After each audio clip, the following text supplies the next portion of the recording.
हर रोता हुआ लम्हा मुस्कुराएगा। सब्र करे दोस्त, वक्त अपना भी आएगा। दोस्तों, सफलता पाने के लिए पेशेंस का होना बहुत ज़रूरी है। हमारा पेशेंस ही हमें किसी भी काम को सही तरीके से और सही समय पर करने के लिए मोटिवेट करता है। यदि हम में पेशेंस नहीं है तो या तो काम बिगड़ जाएगा या सही समय पर नहीं हो पाएगा। सब्र और सहनशीलता कोई कमजोरी नहीं, यह तो हमारी ताकत है जो सिर्फ मजबूत लोगों के हाथ में ही होती है। सुख हमारे अभिमान की और दुख हमारे धैर्य की परीक्षा लेता है। आप जीवन में जब भी सफल हो सकते हैं जब इन दोनों परीक्षाओं में पास हो जाएं। ये जिंदगी सिर्फ 2 दिन की है, एक हमारे हक में और दूसरा हमारे खिलाफ। एक दिन जो आपके हक में है घमंड मत करना, जब दिन आपके खिलाफ हो थोड़ा धैर्य रखना। एक छोटी सी कहानी अमेरिका के एक कपल की है। उनके बीच में कुछ भी अच्छा नहीं चल रहा था।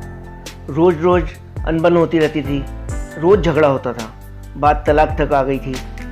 जब तलाक हुआ तो पत्नी को एक सर्टेन अमाउंट देना था। वह पैसा इतना ज़्यादा था कि उसने अपना सब कुछ बेचकर सारा पैसा दे दिया। उसके बाद उसने अपने पास देखा, अपनी जेबें टटोली तो उसके पास सिर्फ $90 ही बचे थे। इन $90 में वो क्या करे उसे समझ ही नहीं आ रहा था। उसने अपनी ज़िंदगी में पीछे देखा, सब कुछ खत्म हो चुका था। ना रिश्ते थे, ना पर्सनल लाइफ थी, ना ही कोई संपत्ति, बस पैसे के नाम पे $90 बचे हुए थे। उसे एक ख्याल आया कि आत्महत्या कर लेता हूँ, ख़त्म हो जाता हूँ। अब लाइफ में बचा ही क्या है। इसके तुरंत बाद उसके दिमाग में आया कि अभी $90 जेब में बचे हैं, पहले इन्हें ख़त्म कर लेता हूँ, कुछ मौज मस्ती कर लेता हूँ, फिर मर जाऊँगा। इन $90 को तो ख़त्म कर लूँ, जब कुछ बचा ही नहीं है तो इन्हें रख कर क्या करूँगा। यह सोचकर कसीनो के लिए निकल गया। सोचा कुछ जुआ खेल लूँ, पैसा उड़ा लूँ, फिर मर जाऊँगा। कसीनो में बड़ी लंबी लाइन थी। अपना नंबर आने का इंतज़ार कर रहा था। तभी उसके हाथ में एक न्यूज़पेपर आया। उसे पलटने लगा। उसमें सामने अखबार में एक बड़ी खबर थी। सरकार सोने की खदान की नीलामी कर रही थी। वह खदान जिसे सालों से सरकार खोद रही थी पर अभी तक कुछ भी नहीं निकल पाया था। उस व्यक्ति का दिमाग पहले ही स्थिर नहीं था। दिमाग में उल्टे सीधे विचार आ रहे थे। उसने सोचा क्यों ना आज नीलामी में चला जाए। यह सोचकर वो नीलामी वाली जगह पर पहुंच गया। सोचा जुए में पैसे लगाने के बजाय नीलामी में पैसा लगाया जाए, कुछ अलग किया जाए। जाकर सोचा कि नीलामी में अगर उसे खदान मिल गई तो उसी में कूदकर वह जान दे देगा। वहां जाकर वह बैठ गया और लोगों के आने का इंतजार करने लगा। पर सरप्राइज यह था कि वहां कोई और नहीं आया। वह इकलौता ही आदमी था जो नीलामी में पहुंचा था। अब वो खदान उसके नाम कर दी गई।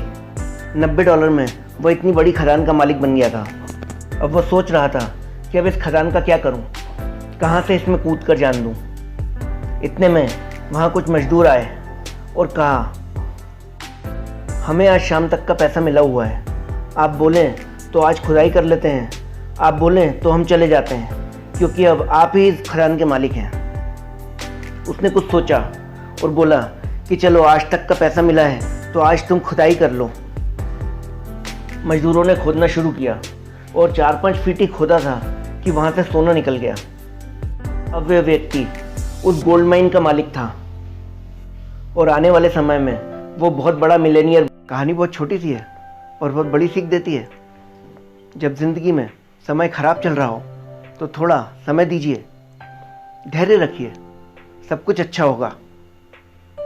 जब सब लोग आशा त्याग देते हैं तब आप उम्मीद मत छोड़िए, आशा रखिए, आपकी ज़िंदगी बदल सकती है।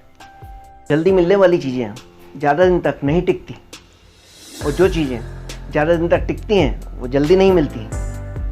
पहाड़ों पर तप करना आसान है पर परिवार के बीच में रहकर धीरज रखना बहुत कठिन होता है।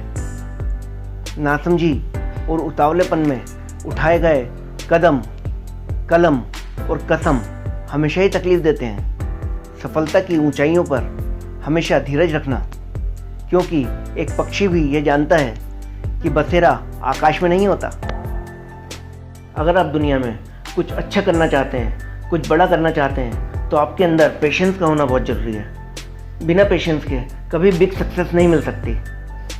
पेशेंस एक बगुले से सीखिए, जो एक मछली के लिए नदी में कई घंटों तक बिना हिले खड़ा रहता है, और इसी पेशेंस से वह मछली पकड़ पाता है। पेशेंस उस पेड़ से सीखिए जो हर मौसम का सामना कर हर मौसम को सहकर आपको हमेशा मीठे फल देता है।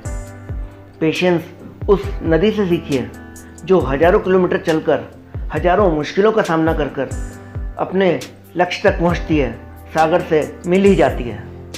तो दैट्स इट, आज का वीडियो यहीं ख़त्म करते हैं। आज के वीडियो से आपने क्या सीखा कमेंट बॉक्स में कमेंट करके ज़रूर बताएं। लाइक करें, शेयर करें और सब्सक्राइब जरूर करें, क्योंकि हम ज्ञान बांटते रहते हैं।